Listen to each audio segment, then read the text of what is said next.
Bom, pessoal, mandei mensagem lá no grupo. Vamos ver se a galera vai entrando, né? Bom, vamos lá. Botei para gravar aqui já e vou fazer aquele mesmo esquema, tá? Assim que acabar a aula, eu já disponibilizo para vocês. Mas vamos lá. Hoje a gente vai falar sobre CIF. O que é a CIF? Opa! Sumiu aí, apareceu. O que é a CIF? A CIF é a Classificação Internacional de Funcionalidade, Incapacidade e Saúde, tá? Quando a gente estuda CIF, por exemplo, eu, Débora, desde que entrei na faculdade, eu nunca me vi sem utilizar a CIF, sempre foi muito presente. Então, assim, eu nunca senti diferença de utilizar ou não, entende? Mas tem uma galera que não utiliza a CIF e acha que está tudo normal, mas o ideal é que a gente sempre utilize a CIF, tá? A CIF é a Classificação Internacional de Funcionalidade, Incapacidade e Saúde. Um parênteses aqui, Maria de Lourdes hoje está uma gata. Arrasou, Maria de Lourdes. Hoje eu também estou aparecendo, viu? Hoje eu vou te fazer companhia. Continuando aqui. Essa classificação, vocês não precisam usar ela só em neuro. É que a gente vê muito em neuro, que é o comum, né? Que a galera da neuro acaba apresentando a CIF. Mas vocês podem utilizar ela para a vida de vocês. Para quem quer trabalhar com ortopedia, quem quer trabalhar com onco e tudo mais. A gente vai falar sobre isso mais para frente, mas a classificação internacional, a CIF, né, não vou ficar repetindo esse nome, a CIF, ela tem muitos objetivos, dá para fazer, por exemplo, pesquisa com a CIF, tá? E a gente vai conversar. Essa primeira parte inicial da aula é mais tranquila, é mais um histórico para falar para o que ela serve. O bicho pega mesmo lá para o final da aula, quando a gente precisa implementar ela. E aí eu trouxe alguns exercícios para a gente fazer, tá? Bom, vamos lá. O que é a CIF? Então, a CIF, ela é pertencente a uma família de classificações. Quem desenvolveu a CIF foi a OMS, tá? A CIF, ela é muito jovem. Antes dos anos 2000, a CIF não existia. E aí, o que acontece? A CIF, né, ela é como se fosse um sistema de codificação. Na verdade, ela está na família ali do sistema de codificação para ajudar a ter melhores informações sobre a saúde.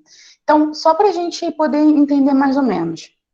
Vamos supor que a Maria de Lourdes esteja morando no Canadá e eu no Brasil.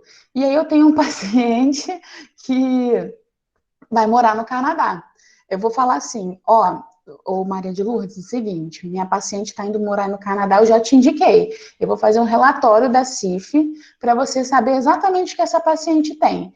Quando a gente faz esse relatório baseado na CIF, o que eu escrever, a Maria de Lourdes vai compreender exatamente da forma que ela tem que entender. Ela não vai ficar com dúvida se esse paciente está com alguma alteração, ela não vai precisar me ligar para falar, eu não entendi isso aqui, mas você falou uma coisa, ele apareceu com outra. Então, a CIF serve para unificar essa linguagem, tá? Então, como eu disse, ela é um sistema de codificação, né? E ela utiliza uma linguagem comum para permitir a comunicação sobre saúde no mundo inteiro. É óbvio que com as suas traduções, né? No japonês, no inglês, no português. Mas a gente consegue conversar todo mundo da mesma maneira, tá?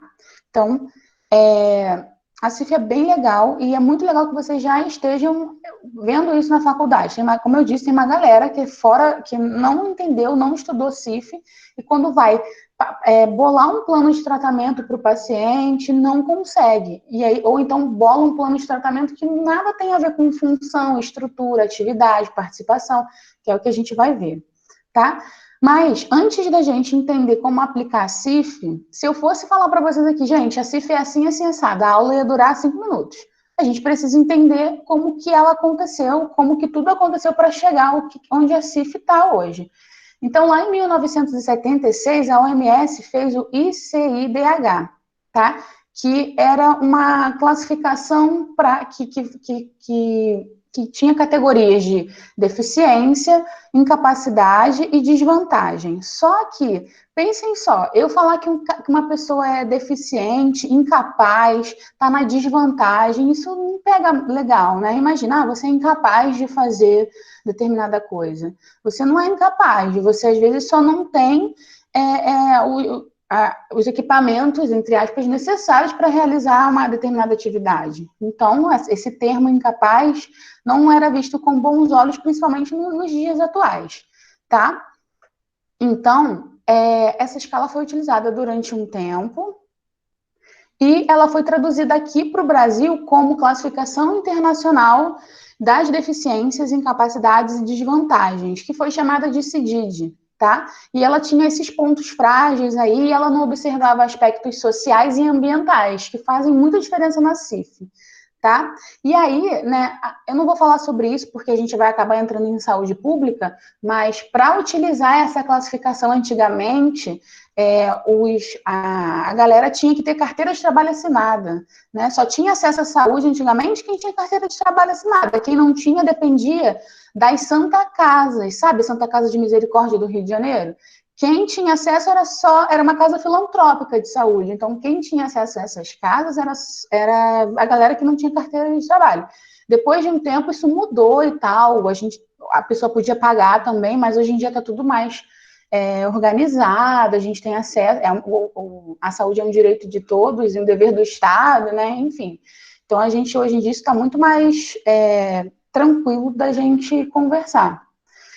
E aí, essa CIDID, esse modelo é o que aparecia para a gente. Ela falava para a gente o seguinte: a doença gerava uma deficiência, a deficiência gerava uma incapacidade e a incapacidade gerava uma desvantagem.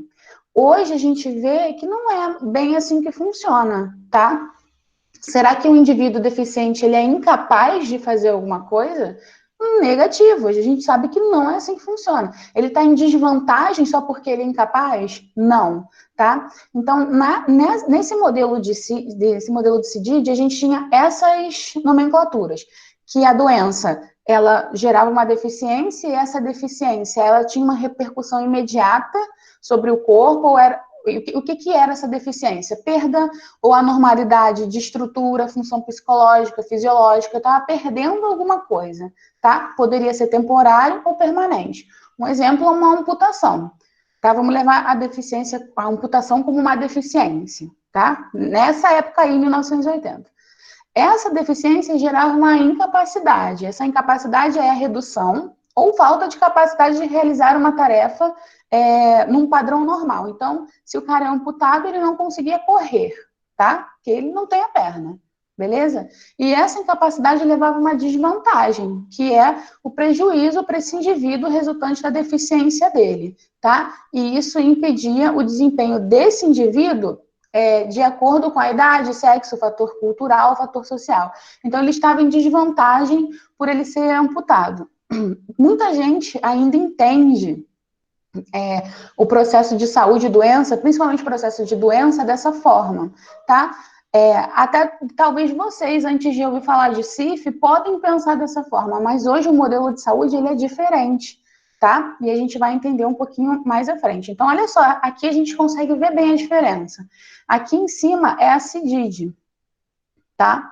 Então, o que eu quero que vocês entendam? Que não necessariamente a deficiência vai levar a uma incapacidade ou uma desvantagem. Não é porque o indivíduo ele é deficiente que ele é incapaz ou ele está em desvantagem, tá? E essas incapacidades, essas desvantagens, elas não estão só relacionadas à doença, mas elas também podem ser determinadas por fatores ambientais, onde a pessoa vive, tá? E a gente vai conversar sobre isso mais à frente, vai ficar mais claro para vocês, tá bom? Então, olha só. Aqui em cima a gente tem um modelo que a gente acabou de estudar. A doença gera uma deficiência que deixa o indivíduo incapaz e na desvantagem. Isso acabou mudando, a CIF acabou mudando isso. A gente tem a deficiência, mas o indivíduo ele não é incapaz, ele só tem uma limitação. Tá? Ele não é incapaz de fazer nada, ele só está limitado a realizar uma atividade. Se ele não consegue realizar uma atividade, ele não está em desvantagem, ele só tem uma restrição da participação, que pode ser modificado. Eu posso modificar essa restrição na participação com fatores facilitadores, com fatores barreiras, com fatores ambientais, né? Facilitador e barreira, com fatores pessoais. Então, eu posso tentar dar a volta por cima. Um exemplo, talvez, que fique mais claro para vocês é esse aqui, ó. Como é que esse indivíduo vai subir escada? Não tem acesso, né? Ou como é que a gente pode fazer para que esse indivíduo cadeirante suba escada? Ou alguém vai ter que pegar ele no colo, né? E levar ele, ou a galera lá que está fazendo uma festa lá em cima da escada desce para fazer a festa com ele aqui embaixo, ou, né, cada vez mais, se esse indivíduo tiver acesso, ele pode ter uma cadeira de rodas que vai subir a escada. É óbvio, gente, que a gente precisa levar em consideração a condição financeira do paciente. E isso também está dentro da CIF, no fator pessoal, tá? A condição financeira consegue mudar o seu jeito de tratar o paciente, né? Eu posso indicar uma prótese para o paciente de, sei lá, R$ 100, né? Mentira, R$ 100 não existe, né? Mas uma prótese de R$ 200, sei lá, um exemplo. E uma prótese de, sei lá, R$ 15.000, que é feito de titânio e tudo mais. Então, o fator pessoal também interfere no meu modo de tratar o paciente, tá? Então, por exemplo, se eu conheço um paciente que ele não tem a condição de comprar, eu não vou prescrever esses dois equipamentos aqui do lado. Esse equipamento aqui de baixo parece um carrinho que a gente coloca o paciente, ele vai subindo, custa R$ 40.000. Pô, é surreal. Eu vou chegar para um paciente periférico e vou falar, olha, tem esse equipamento aqui, é R$ 40.000. Ele vai falar assim, que? Tá de sacanagem, né? Então, não é isso que a gente precisa, nem frustrar o paciente, tá? O que eu quero que vocês entendam é que a CIF, ela substitui o enfoque negativo da deficiência, ela substitui a incapacidade por algo positivo. A CIF fala assim, olha, você não é incapaz, você só tem uma limitação e tem como resolver, tá? Então, a CIF faz isso, para o paciente ter uma participação social melhor e tudo mais. Beleza, gente? Estou falando muito rápido, tá dando para entender? Beleza, então. Continuando, esse aqui vermelhinho é o manual da CIF. Eu tenho ele, eu posso mandar para o WhatsApp para vocês. É um manual gigante, a gente precisa saber tudo que está no manual, a não ser que eu queira ser especialista em CIF. Fora isso, a gente faz o básico da CIF, que é a função, estrutura, atividade, participação, fator social, fator ambiental. Eu já vou falar isso para vocês, tá? Então, depois daquela CIDID que a gente estava vendo, foram feitos vários testes, um monte de testes. E aí, em 2001, houve uma versão na língua portuguesa, traduzida aqui, que trouxe a CIF para a gente, tá? E aí, a gente hoje só usa a CIF. Inclusive, a CIF, ela, antigamente, né, era só a CIF para adulto. Hoje em dia, a gente tem a CIF para jovens e crianças, né, para uma área mais pediátrica. Então, a gente utiliza a CIF para quase toda a população, tá? E uma coisa importante a se falar é que a CIF, ela incorpora 3 dimensões muito importantes, que é a biomédica, que está voltada para a área da saúde, a psicológica, então a gente leva em consideração o que o paciente está sentindo, e a social, tá? Ou seja, o ambiente que ele vive. Se a gente leva em consideração, principalmente o psicológico, que está voltado para o individual, e o social do paciente, leva isso em consideração quando a gente vai traçar os objetivos de tratamento, quando a gente vai traçar um plano terapêutico, a fisioterapia vai fazer toda a diferença, tá? Você vai tratar melhor esse paciente. Beleza? Então, depois que a gente faz aquela semiologia que a gente viu lá passada, no mesmo dia a gente já começa a pensar na CIF também, tá? E vocês vão ver como é que a gente implementa a CIF no nosso tratamento. É simples, só os nomes que confundem muito, tá? Então, como eu disse, o modelo da CIF substitui aquele enfoque negativo de deficiência, de incapacidade. Ele mostra que o indivíduo ele só tem uma limitação, tá? E uma coisa interessante a se falar é que a gente tem as classificações das doenças, que está dentro do CID-10, tá? CID-10, o médico usa muito, é um livrinho que ele fala que a doença tem um número e uma letra, tá? CID-10 é a abreviação de Classificação Internacional de Doença. A gente precisa saber a CID? Não, eu pelo menos só sei a CID das doenças que eu mais atendo, porque calhou de eu saber, tá? Mas o médico, o profissional médico, normalmente ele tem um aplicativo de celular que ele sabe, normalmente ele tem um livrinho que ele procura colocar, mas de tanto ele estar atuando e sendo especialista em uma determinada doença, ele não precisa, tá? Eu, sendo sincera, não uso a CID, só sei a CID por causa, né, que eu atendo muito paciente com Parkinson, paciente com AVE e tudo mais. Por exemplo, a CID-10 da doença de Parkinson é G20. Então, G20 é a classificação da doença de Parkinson na CID-10, tá? E aí, como eu disse, a CID está olhando para a doença. Então, ela olha para a etiologia. Ela olha para o agente etiológico da doença. O que é isso? Ela olha para o causador. Ela está trabalhando ali junto com a medicina, tá? A CIF trabalha muito mais do lado da fisioterapia. Beleza? Então, na CID-10, a gente não está olhando funcionalidade, incapacidade, a gente está olhando só para a doença. Na CIF, que é o que a gente usa, a gente está olhando para a funcionalidade e para a incapacidade. Ou seja, a gente quer deixar que esse indivíduo não deixe de ser incapaz, tá? Que é um nome que eu não gosto, e tentar trazer ele para a funcionalidade dele. Tá? Então, esses dois nomes, funcionalidade e incapacidade, vocês vão ouvir muito quando vocês estiverem utilizando a CIF. Tá bom? Bom, só que eu anulo a CID-10 da minha vida? Não. A CID-10 e a CIF, elas são complementares, tá? Se a gente consegue entender qual a patologia que o paciente tem, a gente consegue tratar um diagnóstico maior, um diagnóstico amplo, mais significativo, tá? E também melhora a comunicação. De novo, eu não necessariamente preciso saber a CID-10. Existe aplicativo de celular que eu entro aqui e pego. Ah, CID-10, eu coloco a letrinha que vem, porque veja bem, às vezes o médico, ele não escreve o nome da doença, ele coloca CID. E aí, imagina, você vai perguntar ao paciente, o que você tem? Antes de você perguntar, às vezes o paciente não vai ser direto, eu tenho doença de Parkinson. Ele vai falar, não, doutor, eu tenho um tremor e eu fico babando muito. Ele não vai ser direto ao ponto. Então, se você quiser, se o cara botar lá, né, se o médico botar CID-10 G20, né, você vai lá, pega o aplicativo, CID-10 G20, tá, Parkinson. Então, eu já vou conversar com o paciente de uma forma que eu já sei ali mais ou menos o que ele tem. Tudo bem? O que eu estou dizendo não preciso saber a CID-10 toda, mas se vier algum médico e botar, tá? Isso acontece, já aconteceu comigo, a gente já sabe como é que a gente pode se desdobrar e sair dessa situação, tá? Então, vamos lá, para a gente entender melhor a CIF. A CIF, ela descreve um modelo de funcionalidade e de incapacidade, tá?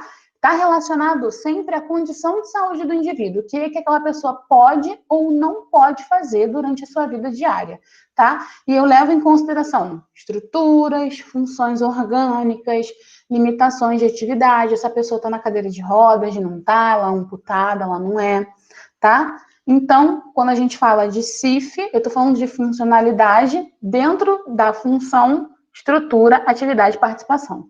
Parece meio maluco eu estou falando aqui, mas na prática vai ficar mais fácil da gente entender, tá? Então, funcionalidade seria o aspecto positivo, eu quero dar funcionalidade para o meu paciente, e quando a gente fala de incapacidade, eu estou falando de um aspecto negativo dentro da CIF, tá? Bom, mas a gente precisa entender o seguinte: quando eu falo de incapacidade, a incapacidade é o resultado de quê? Da interação da disfunção com a restrição de participação social desse indivíduo, tá? Fator ambiental tá ali, de alguma forma, tentando ajudar? Tá. E esse fator ambiental pode ser um fator facilitador e um fator barreira. Caraca, Débora, eu não estou entendendo nada. Vamos para um exemplo, olha só. Imaginem que vocês têm um amigo que é cadeirante. Só que ele mora lá no pico do morro, na última casinha. Como é que esse cadeirante vai andar por essas vielas, por esses becos aí? até chegar lá em cima no topo do morro. E tem uma escadaria gigante. E ele não tem rampa, ele não tem rua para chegar na casa dele, só de escada. Então, a gente está vendo que provavelmente esse paciente tem uma limitação da participação, uma limitação de atividade, tá? Eu posso tentar melhorar isso se eu for a amiga dele, ou a mãe, ou o irmão dele, eu vou ser um fator facilitador. Por quê? Toda vez que esse paciente sair, eu vou pegar ele na carcunda lá, né? Tem um nome para isso aí, mas eu chamo de carcunda. Vou pegar ele nas minhas costas, pendurar ele aqui nas minhas costas e vou subir com ele. Eu vou todas as vezes que ele quiser sair de casa para ir ao médico, eu vou com a minha mãe, né? Eu, minha mãe e meu irmão. A gente vai, enquanto a minha mãe leva a cadeira de rodas, eu vou levar o meu irmão na carcunda. Tudo bem? Então, eu seria um fator facilitador para o meu irmão, que estou levando ele nas costas, tá? O fator barreira seria as escadarias e tudo mais. Mas calma que a gente ainda vai falar sobre isso. Tudo bem, gente? Estou falando muito rápido? Beleza? Talvez fique mais... Quando a gente for fazer a prática, a gente tenha mais dificuldade, tá? Mas vamos lá. Oi. Fala. Nessa situação, que a senhora tem um paciente e identifica que ele passa por isso, para subir ou para descer, identifica que daqui a 5, 6 anos possa ser que a mãe, o tio, sei lá, quem estiver carregando, já não possa mais carregar. A senhora suponha que daqui a 2, 3 anos não vai ter como carregar essa pessoa. Uhum. Como é a linha de raciocínio da senhora? Que a senhora pensaria? Como a senhora pensaria orientar essa família? Então, provavelmente, o que vai acontecer? Esse indivíduo, ele vai ficar dependente de outra pessoa. Ele já é dependente, ele vai tentar buscar ajuda de um amigo e tudo mais. Ou, ao invés dele se deslocar para o médico, a gente tem a saúde da comunidade. Tem um nome específico, mas eu não lembro agora. Que o médico, o fisioterapeuta, o nutricionista, ele está dentro da comunidade atuando e tratando esses pacientes. Seria um jeito, né? Ou ele vai ter que ficar dependendo de outra pessoa, tá? Isso é um exemplo básico que a gente vê muito no Rio de Janeiro. Eu trouxe mais alguns exemplos, mas você, Denilson, o que você faria com esse paciente? Você tem alguma ideia? Tipo, meu paciente não consegue mais me encontrar na fisioterapia, porque o pai, o avô não consegue mais trazer. E aí, o que você acha que poderia ser feito? Eu iria até lá para avaliar a situação, mas é muito complicado ainda, né? Porque a gente olha as comunidades, dependendo do local onde essa pessoa, esse indivíduo mora, às vezes nem o fisioterapeuta pode entrar, não tem acesso, que é um local de risco, um local perigoso. Isso que é o maior problema para a saúde, né, da pessoa. Exatamente. Às vezes o fisioterapeuta não Eu não entra. iria, dependendo do local, não tem como ir. Você vai se arriscar na vida, a gente sabe que é muito complicado. Ser estranhado por uma criança de 10 anos, 15 anos, que está com uma pistola na mão e a gente sabe que eles são muito imprevisíveis. Não, e assim, isso é a realidade do Rio de Janeiro, né? Não é a realidade do Brasil como um todo. É Sim. daqui especificamente, né? Mas, cara, às vezes, talvez você tenta ter acesso falando com uma ONG que atua na comunidade. Tem sempre um morador que é responsável. É que eu esqueci o nome. Ele tem uma casinha lá que ele é como se fosse o zelador, né? Você vai lá falar com ele e ele tenta conversar com alguém para não implicar com você durante a sua ida na comunidade e tudo mais. O meu esposo morava dentro de uma comunidade. Quando eu estava na faculdade, eu ia na casa dele. Eu cheguei a tratar uma paciente logo assim que eu me formei, perto da casa dele, dentro da comunidade. Eu nunca sofri nenhum tipo de represália, talvez por já ser uma figura conhecida ali de ir na casa dele, entendeu? Mas eu tô falando de uma comunidade pequena, de uma comunidade aqui, eu acho que vocês devem conhecer, Cinco Bocas, é nós, é Cinco Bocas que tem aqui em Brasília, morava ali. E aí eu ia lá, atendia essa paciente, eu nunca sofri nenhum tipo de represália. Mas, por exemplo, a Juliana falou que se for no piscinão pode vir, que é tranquilo. Mas, por exemplo, eu já atendi uma paciente na Rocinha também. Para eu chegar na casa dessa paciente, a amiga, eu acho que era, na verdade, nem era amiga, era mãe ou irmã, alguma coisa assim, que eu não lembro, me esperava lá no pé do morro para eu subir. E foi uma indicação de uma. Gente, eu já me meti em cada uma, que assim, tem história para contar dessa. Mas talvez isso possa acontecer. Você pede para alguém te esperar ali embaixo para você subir e tal, ou se você preferir, você não atende. Tá? Mas assim, é muito difícil, Denilson, realmente. A situação que a gente vive e a tendência é piorar cada vez mais, né? Não existe também um lugar no Rio de Janeiro que seja seguro para a gente atender. Se a gente perceber, o Rio de Janeiro é cercado de favela. Bom Sucesso tem ali o morro, no pé da faculdade. Né? Com Aqui tem... certeza, professora. Cercado de favela mas o maior problema é a imprevisibilidade dessa molecada que acaba cortando uma arma, entendeu? A gente não sabe o que vai fazer. Você vê crianças com 7, 8 anos de idade com pistola na cintura. Não, Entendeu? A isso é gente não verdade. sabe, não é Isso é algo verdade. previsível. Você fala assim, eu vou passar por ali, ele não vai me dar um tiro, eu vou passar por ali, eu não vou ser abordado. Entendeu? Não tem mais para onde fugir. Eu tô rindo de nervoso, é porque não tem mais para onde fugir mesmo. Aconteceu comigo um mês atrás, aqui na esquina, não na esquina da minha casa, mas 3, 4 ruas aqui da minha casa. Eu estava de carro com meu pai para comprar ração para o cachorro e um garotinho de 8 anos, sei lá, ficou batendo no vidro para baixar o vidro para ver quem estava dentro do carro. E assim, eu sei lá quem era aquele garoto, mas ele estava com uma pistola na cintura. Então, assim, tá difícil para todos os lugares que a gente vai.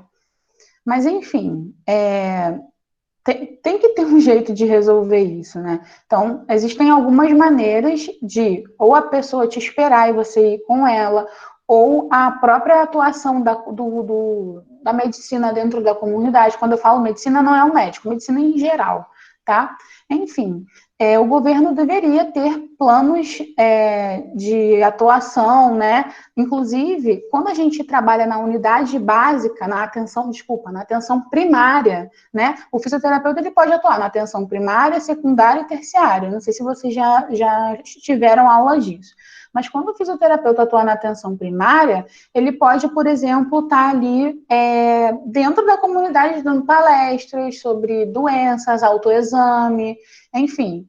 A gente atua dessa forma também, tá? Mas não se encaixa muito na CIF. Mas vamos continuar aqui para a gente entender como é que ela pode funcionar e talvez dar até uma resposta para essa situação que o Denilson falou. Vamos lá. Qual é o meu objetivo com a CIF? Eu quero estabelecer uma linguagem, tá? Uma linguagem comum, como eu disse lá no início. A Maria de Lourdes está no Canadá e eu estou aqui no Brasil. A gente vai ter a mesma linguagem em relação à saúde para ter um melhor atendimento, tá? Então, uma comunicação entre diferentes utilizadores. E quando eu falo utilizadores, são vocês, Dayana, Jéssica, Thalita, todo mundo. Eu vou passar um paciente para vocês. Se eu escrever um relatório falando da CIF, vocês já vão entender muito melhor do que ficar no telefone comigo horas, e aí eu precisar encontrar com você. Imagina eu encontrar com a Maria que está lá no Canadá. Não dá. Então, existe, me chama que eu vou. Existe a CIF para ajudar a gente, tá? E a CIF não é utilizada só na fisioterapia. Ela é utilizada na medicina, na fono, ela é utilizada na economia, tá? Não é só na área da saúde que a gente pode utilizar a CIF. Ela está aberta para todo mundo, tá? E aí, qual é o objetivo dela? Então, vamos lá.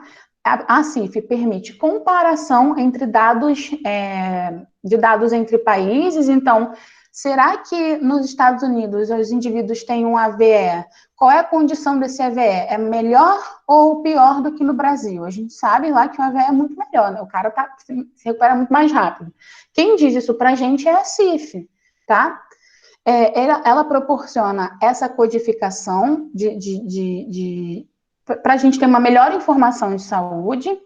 Ela funciona como uma ferramenta estatística, tá? Então, coletar informação, coletar registro de dados para a gente poder criar um perfil epidemiológico de um país ou de uma população. A CIF ajuda a gente, ela mede qualidade de vida, ela mede resultados relacionados a fatores ambientais, então é uma ferramenta investigativa. Então, assim, e a CIF, quando a gente trabalha com CIF, a gente já tem um banco de dados prontos. O que é isso? A gente tem lá como se fosse uma pasta no computador com um monte de informação de todos os países. Se eu quiser trabalhar em cima daquilo, eu vou lá, olho na pasta, Estados Unidos, vou comparar Estados Unidos com a China, com o Brasil e tudo mais. Então, a gente dá para fazer uma investigação muito grande. Como a CIF é muito, assim, tá em todo mundo e tem informação de todas as doenças, tem muita coisa dentro da CIF, né, que a gente utiliza a CIF, que a galera ainda não estudou, porque não tem como estudar, que é muita coisa, tá? Então, pesquisar, se especializar na CIF é um diferencial muito legal. Dar aula de CIF, eu vou indicar para vocês no final o Instagram de uma moça, que ela só fala sobre CIF. Ela é a única que eu conheço que fala sobre CIF, ela dá aula sobre CIF, então ela tem esse diferencial, tá? Além disso, a gente utiliza a CIF como uma ferramenta clínica, que é o que a gente está usando, então a gente vai analisar a necessidade desse indivíduo, a gente vai ver como que a gente vai tratar esse paciente, como que a gente pode se encaixar dentro da vida do paciente como fisioterapeuta, tá? E também como ferramenta pedagógica, principalmente na atenção primária. Eu vou ajudar, talvez, por exemplo, tem ali o Morro do Banco, que fica, sei lá, não sei onde fica, na Ilha do Governador, não sei. O que acontece? Eu vou lá, aplico a CIF para a galera, a pessoa não precisa de fato estar doente, eu posso aplicar a CIF na população. E eu vou traçar um perfil epidemiológico dali e vou ver, caraca, tem muita gente que desenvolveu câncer de mama e não soube como se autoavaliar e acabou estando num estadiamento de câncer elevado já, né? O que eu vou fazer? Eu vou ali naquela região onde eu vi que a galera tem muito câncer e vou fazer o quê? Vou fazer palestras educacionais voltadas para melhorar o nível, de tentar minimizar o nível de câncer. Como? Indicando a paciente para fazer mastectomia não, mastectomia já é a cirurgia. Indicando a paciente para fazer o autoexame, ensinando ela a fazer o autoexame, a fazer esqueci, não é raio-x da mama. Mamografia. Mamografia, isso. Fazer a mamografia, tá? Então, eu sempre vou indicar a paciente porque eu já sei o que está acontecendo naquela região. Então, é uma ferramenta pedagógica muito importante, tá? E aí, a gente começa a entrar na parte mais importante da aula, que a gente precisa ficar ligado agora, que são os componentes da CIF. O que é isso? A CIF tem domínios. O que são os domínios?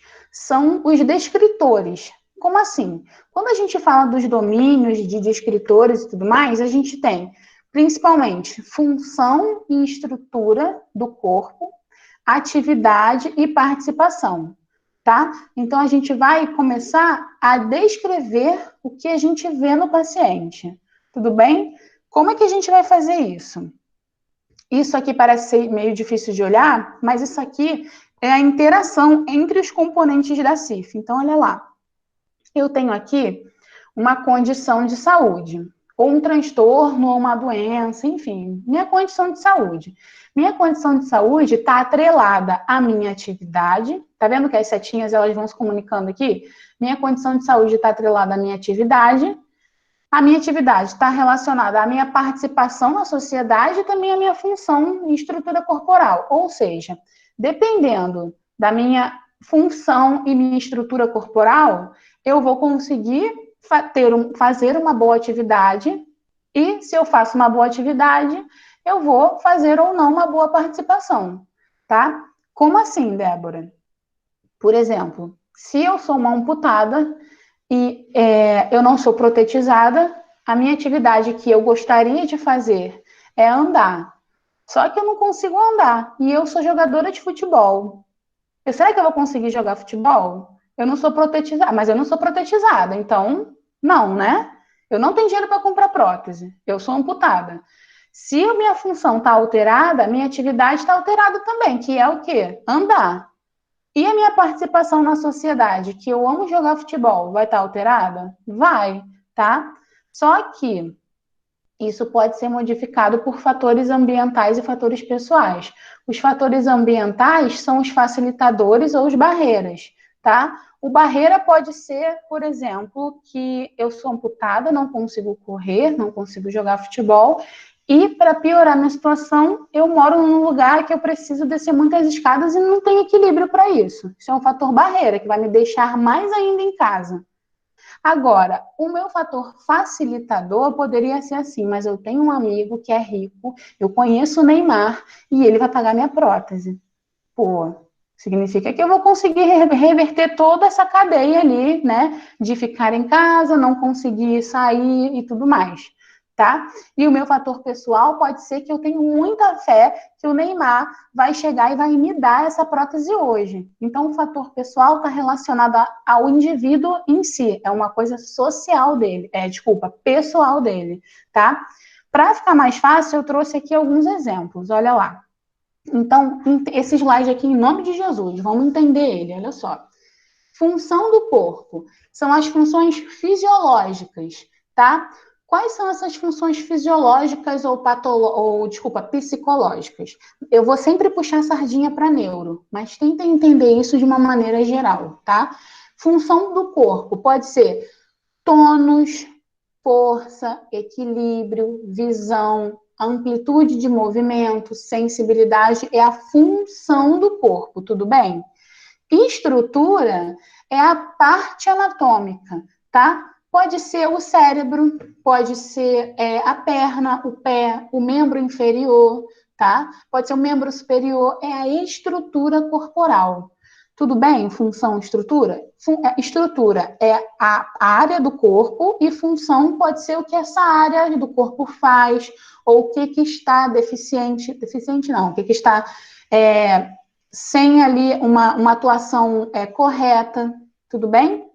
Vai ficar mais fácil quando a gente jogar para o caso clínico. A gente tem a atividade é a execução de uma tarefa ou a ação por um indivíduo. A galera confunde muito atividade e participação. Não confundam atividade com participação. Atividade é a execução de uma tarefa. Levar o copo à boca, tá? Dar um passo, isso é uma atividade. Agora, a minha participação é o envolvimento desse indivíduo numa situação da vida real. Por exemplo, eu não consigo levar o copo à boca. Eu não consigo fazer isso aqui, não consegue. Se eu gosto muito de beber minha cerveja no final de semana, mas eu não consigo levar meu copo à boca, e todo final de semana eu costumo sair com os meus amigos, a minha participação vai estar danificada, porque eu não levo o copo à boca, tá? Eu posso ter Parkinson, tremer pra caramba, e os meus amigos vão rir de mim, porque eu estou entornando a cerveja toda. Tudo bem? Então, a atividade é a tarefa, levar o copo à boca. Participação é o envolvimento do indivíduo ali na vida social dele, tá? Não confundam isso. Beleza? A gente tem as limitações de atividade, que são as dificuldades, são as limitações que esse indivíduo vai ter quando ele for executar essa tarefa, tá?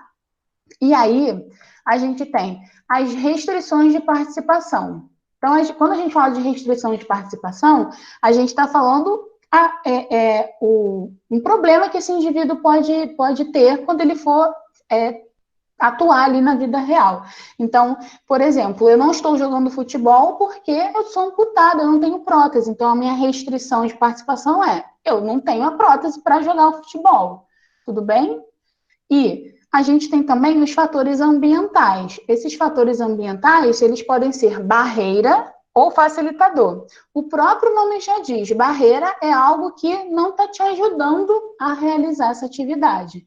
E o facilitador é algo que facilita a sua atividade. Então, por exemplo, a gente tem ideologia, condições financeiras, ambiente domiciliar, relacionamentos, e aí relacionamentos eu não estou falando só de marido e mulher, estou falando de amizade e tudo mais, políticas de previdência social. Então, por exemplo, Eu quero uma prótese, mas eu não tenho dinheiro para comprar. A minha condição financeira é um fator barreira, porque eu não tenho grana para botar uma prótese, tá? Além disso, a gente tem os fatores pessoais, que são as características particulares de cada indivíduo. Ou seja, a gente tem gênero, raça, o preparo físico, o estilo de vida, a etnia, a profissão, o nível educacional, tá? Então, a gente tem que levar tudo isso aqui em consideração. Todo mundo conseguiu entender isso aqui? Agora que eu vi, Daiane, foi mal. Prof, vai mais um pouco devagar, por favor. Foi mal, só vi agora. O que que você não entendeu alguma coisa que eu falei? Alguém não entendeu? Fala aí para mim. Não, entendi. É meio confuso, mas eu consegui entender, porque são muitas definições. Tá, a gente vai fazer agora, eu vou fazer junto com vocês um exemplo prático. Eu acho que é agora, não sei se é agora não, mas eu vou fazer daqui a pouco um exemplo e depois eu quero que vocês vão me respondendo para ver se a gente entendeu, tá? Tudo bem, então, quando a gente fala de fatores pessoais, a CIF não tinha ainda implementado esses fatores pessoais, tá? Eles ainda estão tentando implementar, mas como eu disse, quando a gente fala de fator pessoal, a gente está falando de comportamento, fatores que afetam a funcionalidade. Então, por exemplo, imaginem, eu tenho um pai, é um exemplo, tá, gente, que teve um AVC. E aí, o meu pai, a Thalita falou que não entendeu restrição. Talvez nesse exemplo fique claro. Vamos supor, o meu pai ele teve um AVC, mas ele é muito religioso. Ele vai para a missa todo domingo. Só que meu pai, ele não consegue subir escada. Só que ele não consegue subir escada e eu dou todo o apoio para ele. Eu levo ele nas minhas costas, eu ajudo ele a subir escada. Eu faço de tudo para ele estar na missa, porque é uma coisa que ele gosta. Então, eu não vou medir esforços para ajudar ele. Só que o meu pai, quando ele chega na missa, as senhorinhas do terço ficam fofocando. Ih, olha lá, que vergonha! Não consegue subir escada. Caraca, tá fazendo o que aqui? Né? Bando de fofoqueiro, né? Nada contra as senhorinhas do terço, tá, gente? É só um exemplo. Maria de Lourdes, você reza terço? Não briga comigo, não, tá? Tudo bem? Então, qual é o fator pessoal desse indivíduo que vocês acham que não está deixando ele ir para a missa? O que vocês falariam para mim? Que não deixa ele ir para missa é vergonha dele. É um fator pessoal, é a vergonha que ele sente. Ele não gosta que ninguém fique olhando para ele. Aí, Thalita, que não entendeu restrição, o que pode estar restringindo o paciente de ir ali? Não é um fator pessoal que está restringindo ele, não é a vergonha. Pode ser a escada, já que ele tem dificuldade de subir a escada. Então, está restringindo a participação dele. Tudo bem, Thalita? Tudo, professora. Obrigada. Tá, beleza. Mas vai falando aí se vocês não tiverem dificuldade. Aqui, ó, exemplificando. Já dei até o exemplo, mas vamos lá. Eu deixei aqui em laranja algumas coisas importantes. Vamos ver se vocês entenderam tudo que eu falei, tá? Vamos lá. O paciente XYZ, homem, 62 anos, ele sofreu um AVE isquêmico à direita. E aí abre um parênteses aqui. Se eu tenho um AVE à direita, esquerda, direita. À direita, a minha lesão topográfica é na direita, mas a minha lesão motora é do outro lado, porque a gente tem a decussação das pirâmides, né? O cruzamento dos tratos ali acontecendo. Tudo bem? Isso eu acho que já está claro para vocês. É contralateral, exatamente, Juliana. Acho que isso está claro para vocês, né? Quando a gente for falar de AVE, a gente vai voltar nessa situação de tratos e tudo mais, tá? Beleza, então ele sofreu um AVE isquêmico à direita. 3 meses depois, ele foi para a Clesan, tá? Na Clesan, a gente avaliou esse paciente e a gente percebeu que ele tem uma monoplegia crural. Que diabo é isso de monoplegia crural? Monoplegia crural é a monoplegia de membro inferior esquerdo, tá? Porque se ele teve um AVE à direita, a lesão foi do lado esquerdo, correto? Então, prestem atenção, eu estou falando de monoplegia, eu não estou falando de monoparesia. Cuidado. Era isso que eu ia perguntando. Poderia ser também uma monoparesia, né? Então, se ele é plégico, se ele é totalmente plégico, ele é, né, não tem força. Se ele é parético, aí a gente talvez poderia falar de outra forma. Beleza, muito bom. Só que aí ele tem aí grau 1. Grau 1, caraca, o cara só tem, nem tem força, tem uma fibrilaçãozinha muscular ali, ele não consegue deambular. Então ele tem grau 1 para flexor de quadril, extensor de joelho e dorsiflexor, tá? Então o membro inferior todo dele tá plégico, beleza? Além disso, ele tem espasticidade de extensor de joelho e hiperreflexia patelar. É assim que o paciente vai chegar para vocês, tá, gente? Beleza. Além disso, esse paciente tem uma diminuição da propriocepção, ou seja, a sensibilidade proprioceptiva dele está ruim. O que é propriocepção? É a percepção do corpo no espaço, tá? Então, esse paciente tem uma diminuição de sensibilidade. Então, imagina, ele tem falta de força e quando ele bota o pé no chão, ele nem sabe que o pé dele está no chão. Então, esse paciente não é um paciente bom para sair andando por aí, ele não vai conseguir. Tudo bem? Beleza. A queixa principal desse paciente é: doutora, eu não consigo subir escada sozinho. Se o paciente chega para vocês e fala, eu não consigo subir escada sozinho, a gente já sabe o que a gente vai começar a tratar nesse paciente, tá? Depois da gente ganhar força e tudo mais, meu objetivo é botar esse cara para subir escada, tá? Aí, beleza. A escada que ele usa não tem corrimão, ou seja, dificulta ainda mais a subida dele, mesmo que ele conseguisse, né? Não tem corrimão, ele precisa que a mulher e que o filho dê a mão para que ele consiga subir, tá? Ele falou que ele parou de ir ao culto aos domingos, e ele amava ir ao culto, ele era o varão lá de Deus, ia para o culto, e ele deixou de ir porque tinha uma escadaria de 60 degraus. Ele ia lá na igreja da Assembleia de Deus da Penha, lá em cima, do lado da igreja da Penha tem a Assembleia de Deus da Penha. Isso é mentira, tá, gente? Eu tô falando só para vocês entenderem. Imagina o paciente subir aquela escada gigante. Não vai, não consegue, né? Mesmo com a ajuda do filho e da esposa, ele tem vergonha de subir porque, né, todo mundo fica olhando o esforço dele. Pergunta: qual a função e estrutura corporal envolvida? Qual atividade e participação? Qual o fator facilitador? Qual o fator barreira? Qual o fator pessoal? Eu vou responder isso para vocês, para a gente tentar entender, mas os próximos eu gostaria que vocês respondessem, tá bom? Junto comigo. Vamos lá, esse aqui, o que a gente precisa observar? Quando a gente fala de função e estrutura, lembra? Estrutura corporal. A gente já viu que é o membro inferior esquerdo que está afetado, tudo bem? É o membro inferior esquerdo ali. E a função é tudo aquilo que o paciente perdeu relacionado a esse membro. Ele perdeu força, ele não tem sensibilidade, o tônus dele, porque ele tem a espasticidade ali, tá? Então, tudo isso está relacionado com função e estrutura corporal. Tudo bem, gente? Então, de novo, estrutura corporal é o membro dele ali danificado. Danificado, entre aspas, tá? Só para a gente entender melhor. E função é o que esse membro ali acabou tendo como acometimento. Força, sensibilidade e tônus. Aí, beleza, vamos passar para atividade e participação.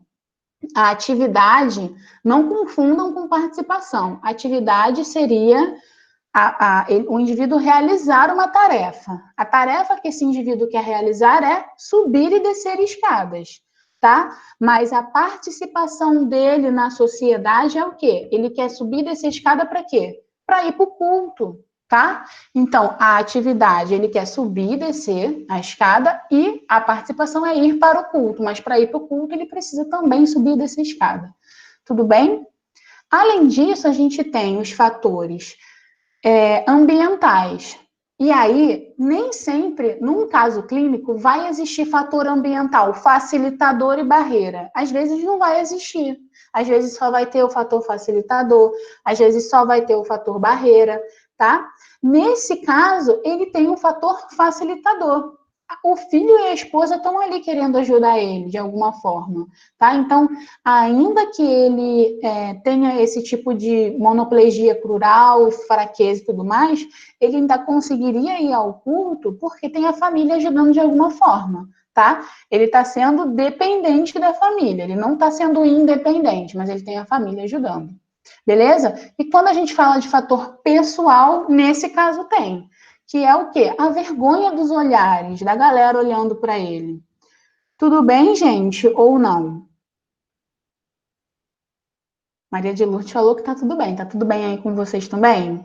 Beleza, eu trouxe aqui 3 exemplos para a gente fazer juntos, tá? Agora eu não respondo mais, eu gostaria que vocês respondessem, tá? Pode falar no áudio ou escreve aí no chat, e se errar, gente, dane-se, né? Vocês estão aqui para errar mesmo, tá? Tem gente que acabou de ver cifra pela primeira vez, então vamos lá.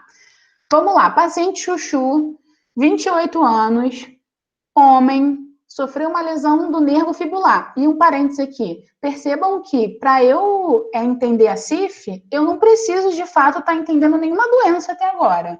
Só de eu olhar as incapacidades do paciente, eu já consigo, né, pensar num diagnóstico. Então, olha lá.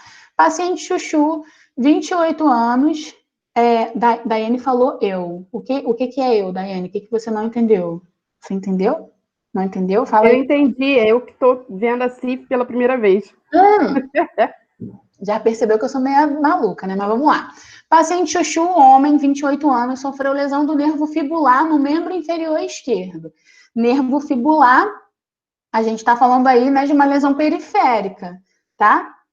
A Juliana perguntou se vai assistir novamente à noite. Vai, Juliana, demorou. Vai trabalhar em nome de Jesus. Voltando aqui. No exame físico, esse paciente foi constatado fraqueza, força muscular grau 2, no teste, né, manual, lá que a gente já viu, hipotonia, ou seja, um tônus diminuído dos dorsiflexores do tornozelo, extensores dos dedos e eversores. Foi constatada ainda perda de sensibilidade superficial no território inervado pelo fibular, tá? Que é o espaço entre o primeiro e o segundo dedo do pé e a superfície lateral e dorsal da perna. Então, olha quanta coisa ele perdeu aí. O arco de movimento passivo está preservado para todas as articulações do membro inferior. Então, quando eu movimento passivamente, né, o examinador movimenta, tá tudo safo ali com o paciente, tá? O paciente apresenta uma marcha de pé caído, que a gente também chama de marcha do pé equino. O pé do paciente é caído, tá? O que acarreta em transtornos para sair de casa, pois, para isso, ele precisa percorrer uma rua muito esburacada e desnivelada. O paciente tem como queixa principal a dificuldade de correr, o que restringe a sua participação em partidas de futebol, que é o seu hobby favorito. Me contem aí, função e estrutura corporal. O que está aí de errado com o paciente? Qual a função e estrutura ali?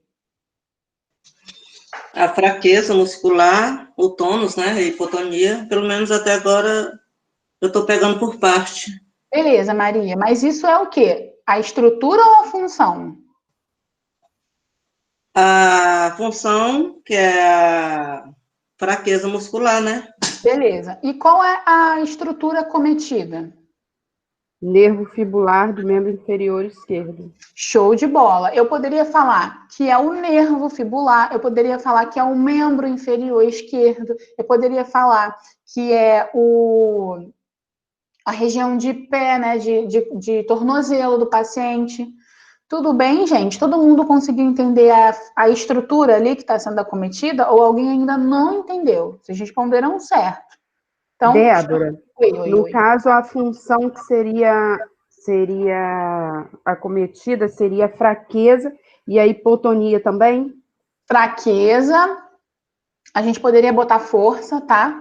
Quando eu boto força, eu não estou falando que esse paciente está forte, mas o que está ali é um acometimento da força.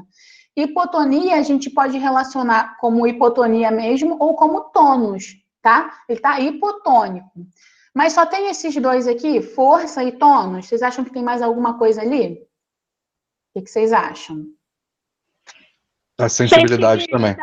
Sensibilidade, show de bola. Então, a gente tem 3 coisas acometidas aí. Força, sensibilidade e tônus de membro inferior esquerdo, tá? Beleza. Parabéns, acertaram. Que lindos. Próximo. Atividade e participação. Aí é que o bicho pega. Muita gente tem dificuldade. Qual a atividade que está ali acometida e qual a participação desse indivíduo que também está acometido? O que vocês acham?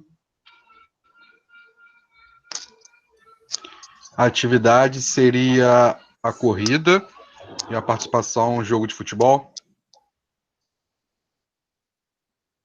Calma aí, vamos esperar a galera responder mais um pouquinho, Estevão, aí a gente conversa. Eu também acho que é a mesma coisa que o Estevão falou. Atividade é corrida. Corrida e a participação seria no futebol. Então, vamos lá. A atividade pode ser a marcha, vocês não acham? Olha só, o paciente apresenta uma marcha com o pé caído que acarreta transtornos para sair de casa. Ou seja, a atividade que ele faz, que é a marcha, antes da gente correr, a gente precisa marchar, certo? Não sei se ficou claro para vocês. Então, a atividade seria a marcha e a participação, sim, tá certo. Corrida é especificamente o quê? No futebol. Ele precisa correr no futebol para poder jogar o futebol. Tudo bem? Então, nesse caso aí, eu até poderia considerar a corrida, tá? O paciente correr, tá? Mas a gente pode pensar que a marcha dele está ali, a atividade marcha dele está danificada de alguma forma por causa do pé, que está equino. Tudo bem? E aí, eu não vou cobrar de vocês aqui, né, nesse caso clínico, fator social, mas eu gostaria de saber de vocês se tem algum fator aí facilitador ou barreira. Tem algum fator facilitador ou barreira? Barreira tem a rua esburacada, né? Show, a rua esburacada é um fator barreira. Por quê? Esse paciente, isso acaba atrapalhando ele em sair de casa, em correr, em andar e tudo mais. Tudo bem, gente? Ou não? Beleza? Sem dúvidas. A Gabriela perguntou, prof, não ter corrimão é uma barreira? Pode ser, né? Já que não está facilitando ali o paciente de subir, não ter o corrimão pode ser sim. Vamos para o próximo? Vamos lá, então. Próximo. Kaká, 62 anos, sexo feminino. Apresenta uma síndrome extrapiramidal degenerativa crônica, a doença de Parkinson. Ao realizarmos o exame físico, a paciente apresenta tremor de repouso, rigidez, bradicinesia e instabilidade postural. Ainda durante o exame físico, foi constatado que a paciente tem freezing, que é o congelamento da marcha, a paciente fica com o pé grudado no chão, não consegue sair do lugar, e festinação da marcha, que é a marcha do paciente com Parkinson, que a gente chama de petit pas, tá? Ainda que essa paciente tenha esses déficits de marcha, a paciente consegue se deslocar para tomar água de coco de canudinho no final da tarde com as amigas em Ipanema, tá? Porém, ela tem muita vergonha do tremor que ela tem em mãos, fazendo com que o medo da reação das suas amigas, que são tóxicas e debochadas. Então, as amigas ali, tudo debochada da senhorinha. Qual a função e estrutura corporal acometida, galera? Vocês sabem aí me dizer?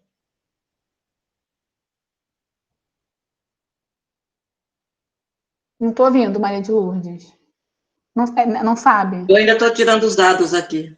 Ah, beleza. Mas, gente, pode pensar devagar, não precisa sair respondendo igual um desesperado. Leia um caso clínico aí, sem problemas.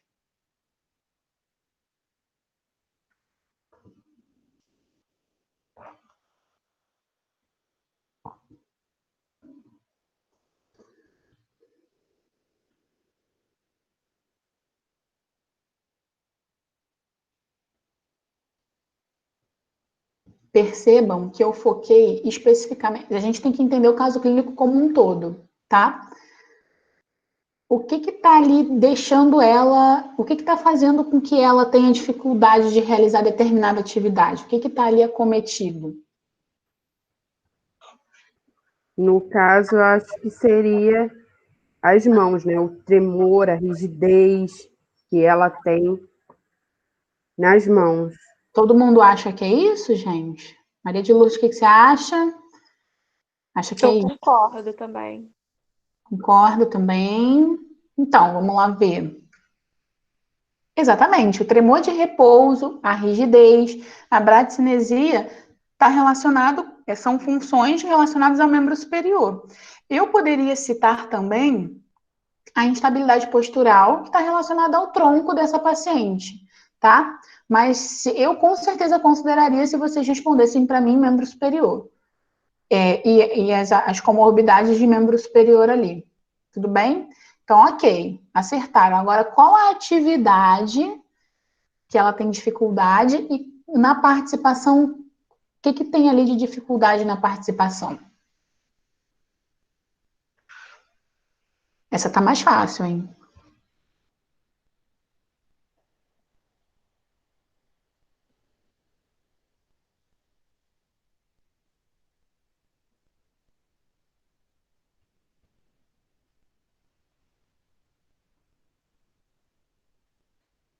A atividade eu acho que seria ela conseguir, né, beber a água dela de coco no canudinho. E a participação, acho que seria o medo da reação das amigas debochadas. Não. Atividade certíssimo, levar o canudinho à boca, né? Mas lembrem, a participação dela não está relacionada com o deboche. A participação é o que ela faz ali na sociedade. O que ela está indo fazer? A atividade está certa, levar o canudo à boca. Mas e a participação? Ela sai com as amigas para Ipanema. Ir para a praia tomar água de coco, né? Ir para Ipanema tomar água de coco. Tudo bem, gente? Então, ó, a atividade é levar o canudo à boca, tá? E ir à praia tomar água de coco é a limitação dela de participação, tá? Que ela gostaria de ir fazendo. Agora, quais são os fatores ambientais? E aí pode ser um fator facilitador ou barreira. Tem algum fator aí que seja facilitador ou barreira? Esse tá fácil também. Barreira, eu acho que seria o medo da reação das amigas, então. Exatamente, ela tem medo. O fato, quem ia falar? Alguém ia falar mais alguma coisa? Não, eu ia falar isso também. Tá, beleza. O fator ali poderia ser o medo da reação das amigas, o fator barreira, ou a amizade tóxica, que a gente tá vendo que essas amizades aí não prestam, não é mesmo, pessoal? Então, seria um fator barreira. Tem fator pessoal envolvido aí?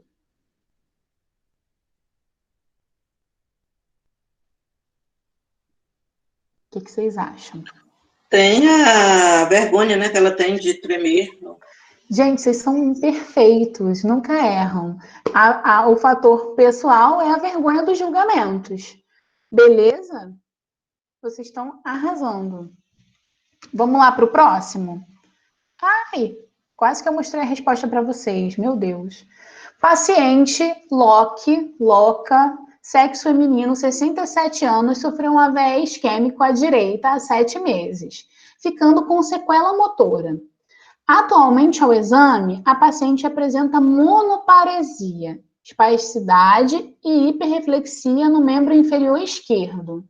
A queixa principal da paciente é não conseguir subir escadas e rampas de maneira independente. Por conta desse problema, ela relata não conseguir ir à cabeleireira, pois o salão fica no 2º andar. E não tem elevador no prédio, tá? Quando sua filha vem visitá-la, corta seu cabelo e faz hidratações e unhas. Mas ela gostaria de poder voltar a frequentar o salão de cabeleireiro, porque ela encontra sua amiga cabeleireira Leila, tá? E aí eu quero saber o seguinte: qual a função e estrutura que está acometida, qual a atividade de participação e qual o fator facilitador ou barreira? Essa tá bem parecida com o que a gente já fez aí anteriormente. Eu vou dar um tempinho para vocês responderem.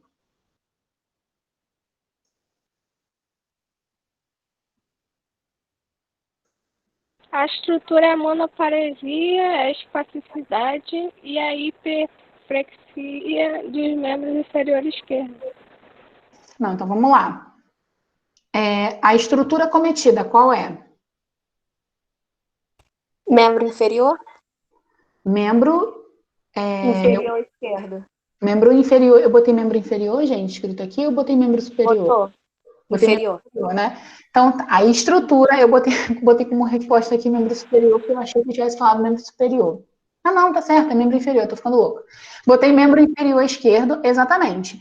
A estrutura corporal é o membro inferior esquerdo. E a função acometida, a função ali, né, que a paciente tem aí é fraqueza, ela tá fraca, ela tem uma diminuição do tônus, e a monoparesia, na verdade, é a resposta da fraqueza e da diminuição, tá? Eu não citaria, talvez, a monoparesia, sim falaria que ela tem a fraqueza e o tônus. Tudo bem? Realmente eu tinha colocado monoparesia, entre parênteses eu coloquei fraqueza muscular e tônus. Show de bola, show de bola. Agora, qual a atividade e a participação? Essa parte confunde mesmo, mas vamos lá. A atividade, eu acho que seria não conseguir ir à cabeleireira. Não, vamos lá. Lembra, a atividade não é o que ela não consegue. A atividade é o que ela tem que fazer. O que ela tem que fazer? Quando a gente fala de atividade, a gente está falando de uma... Ah, então seria subir escadas? Boa, exatamente. Rampa. Exatamente. E a participação dela?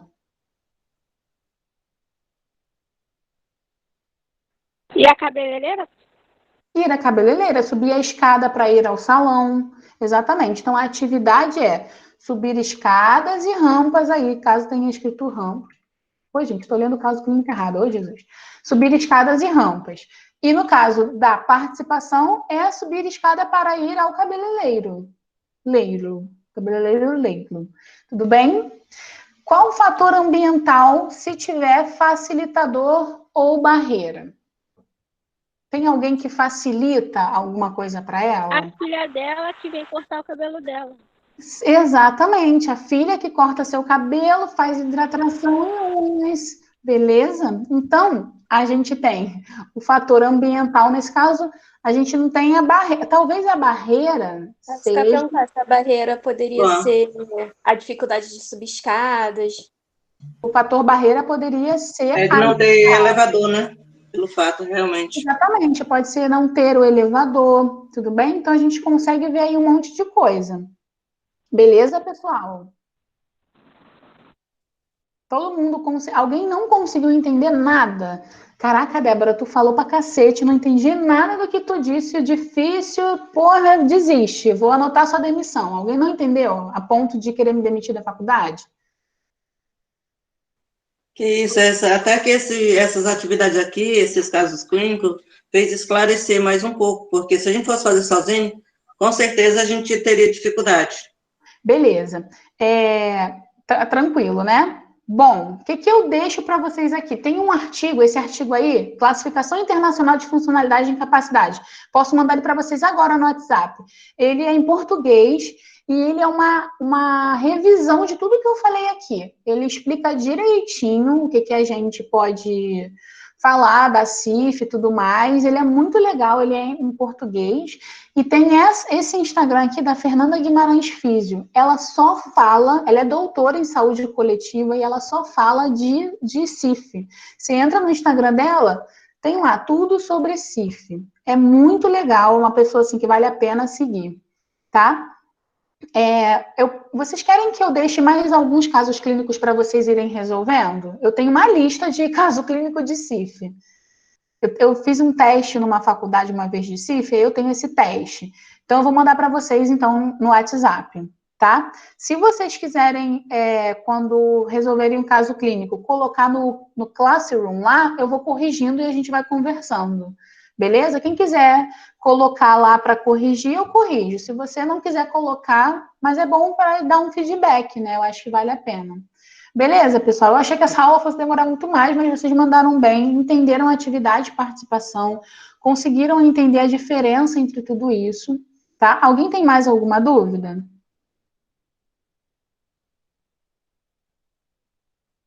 Ninguém tem dúvida? Vocês são perfeitos.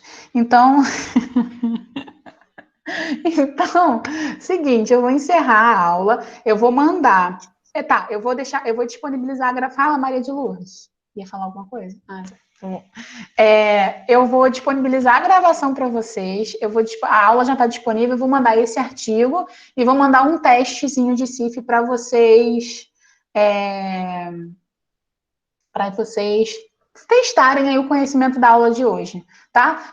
Eu só vou dar uma dica. Não deixem para fazer esse testezinho, esses exercícios, daqui a 5 semanas. Vocês vão esquecer. Então, o momento de fazer é final de semana, hoje, se der, já vai fazendo para não esquecer. Tá? Se quiser me mandar pelo Instagram a foto, manda. Se tiver alguma dúvida, me manda por e-mail, me chama no WhatsApp, me manda no Instagram e tudo mais. Combinado, pessoal? Então, vocês estão liberados. Maria de Lourdes, eu sou fã. Ai, gente, que horror. Essas gravações, olha, o Luciano vai ver isso depois, ele vai brigar comigo. Beleza, pessoal? Então, vocês estão liberados, tá? Um grande beijo para vocês e até semana que vem. Semana que vem, AVE. A gente vai começar a ter as doenças, tá? Já mando a aula para vocês antes. Beijo, gente. Beijos, queridos. Beijos, Juliana, Daiane. Deixa eu encerrar aqui a aula. Beijo, Estevão, meu querido. Oi, beijo, Maria de Lourdes, beijo, Débora. Valeu, pessoal.